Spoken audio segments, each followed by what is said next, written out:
Hai Sobat Kece Pikong 1996. Apa kabar semuanya?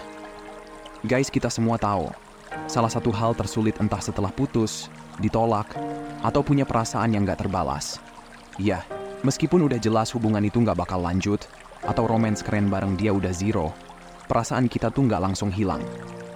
Dan yang ngeselin, kadang malah jadi makin kuat. Nah, siapa sih yang bikin mekanisme kayak gini? Gak lucu banget ngehe, right? Misal aja kalau ada tombol delete buat perasaan, tinggal klik delete dan bam, bisa langsung move on. Gak ada lagi drama atau galau-galauan, hidup langsung chill.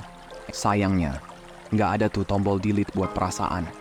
Kita gak bisa lupa gitu aja apa yang terjadi, atau gimana kita dulu ngerasa tentang orang itu.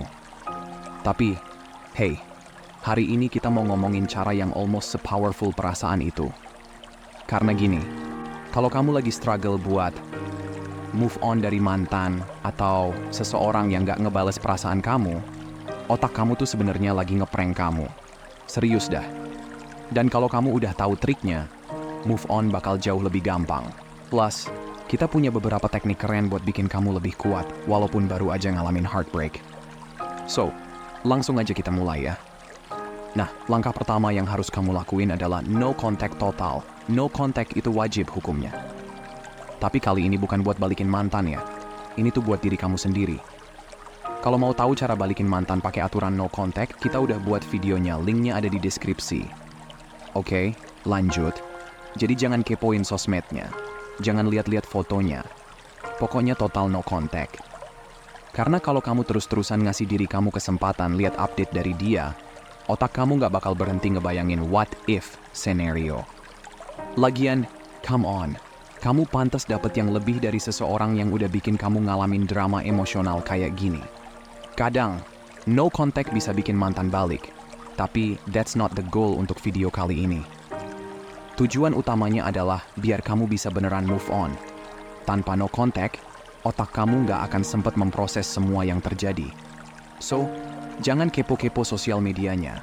Dengan gak ada jejak dia sama sekali, pikiran kamu mulai bisa nerima kenyataan bahwa dia bukan orang yang tepat buat kamu. Guys, gini deh, kalau dia emang the right one, kamu gak akan ngerasain drama kayak gini kan?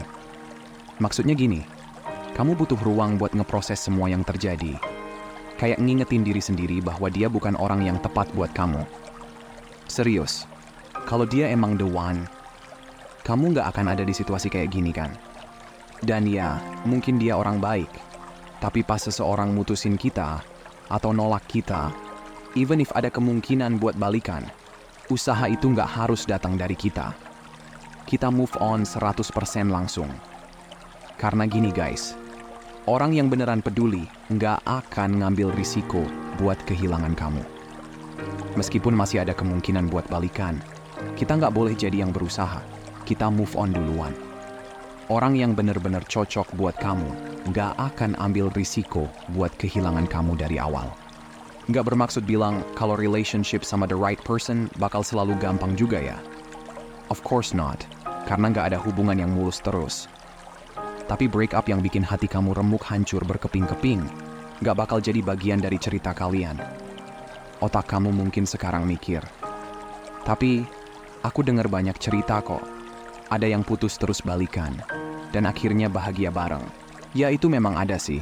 Kita semua pernah dengar cerita-cerita kayak gitu. Atau nonton drama film di mana mereka putus. Terus sadar, oh ternyata aku yang salah. Dan akhirnya balikan. Terus boom, ending manis penuh usaha besar dari si dia. Happy ending kan? Tapi kenyataannya, that's not always how it works. Nggak semua hubungan punya ending seperti di film. Bahkan setelah filmnya tamat, gak ada yang tahu drama apalagi yang mungkin terjadi setelahnya.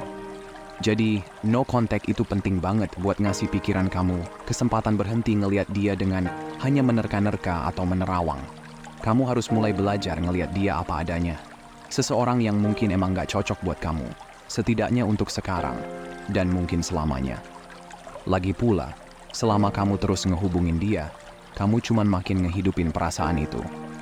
Awalnya, no contact mungkin bikin kamu lebih sakit, tapi itulah proses penyembuhan. Pelan-pelan, perasaan itu mulai mereda, Fokus kamu juga harus berubah.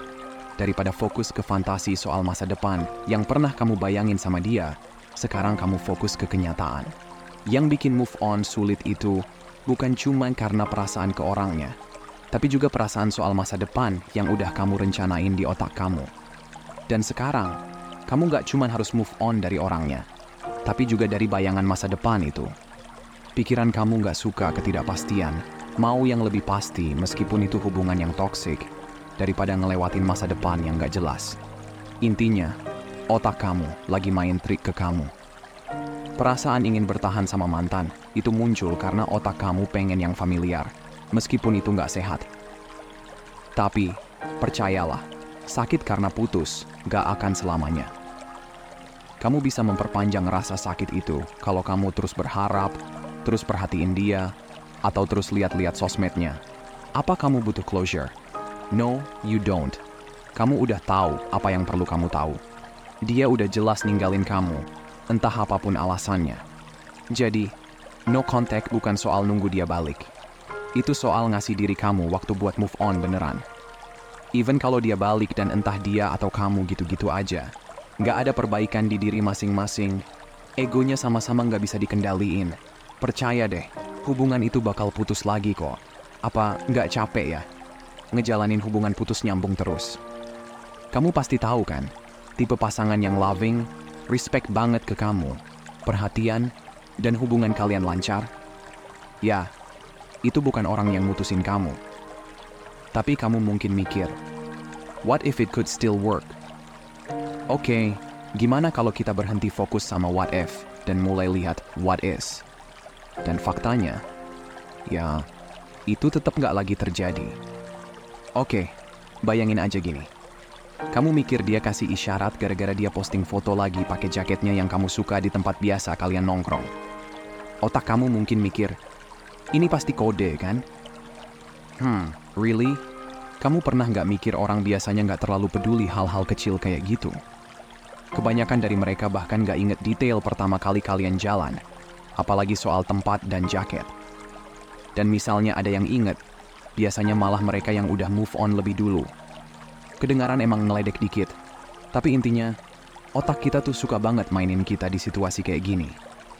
Otak kita punya nostalgia bias, di mana dia cuma fokus ke momen-momen indah dan ngelupain semua saat-saat kita ngerasa crappy, yang jelas-jelas nunjukin kalau orang itu sebenarnya nggak cocok sama kita.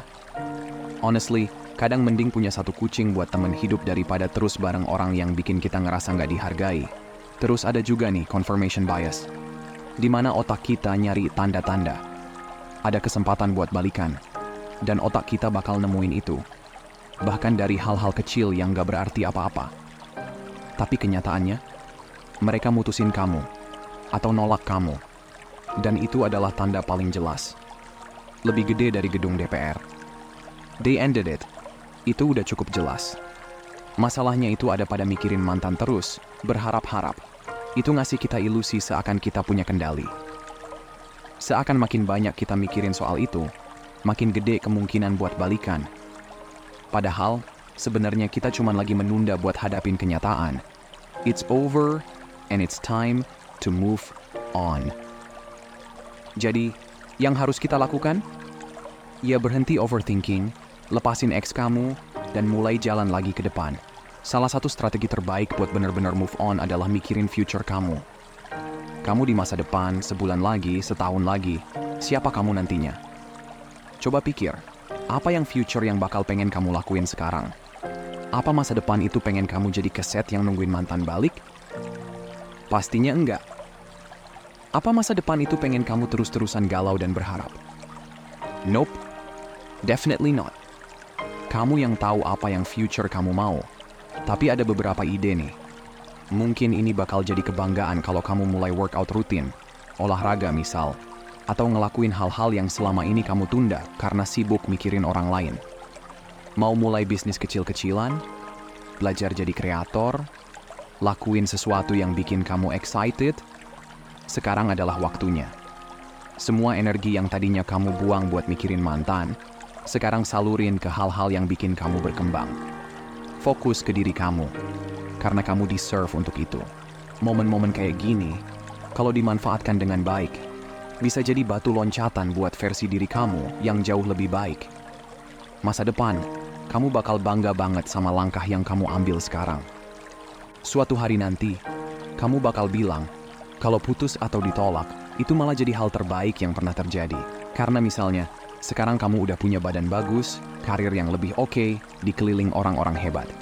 So, setiap kali kamu pengen ngontak dia, ngecek dia lagi ngapain, atau curhat ke temen tentang hal yang udah kamu bahas sejuta kali, sadar woy, kamu cuma memperpanjang perasaan terikat dan tentu sakit hatinya juga.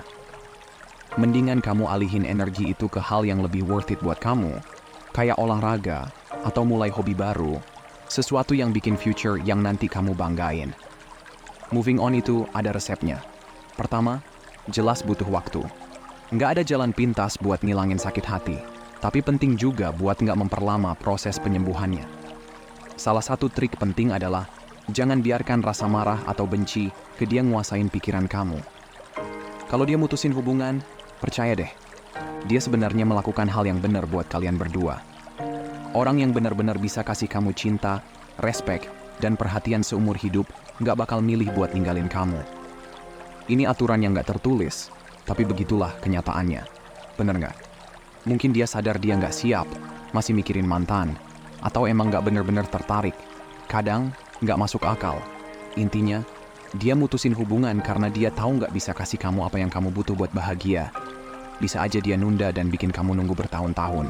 Tapi dia nggak lakuin itu.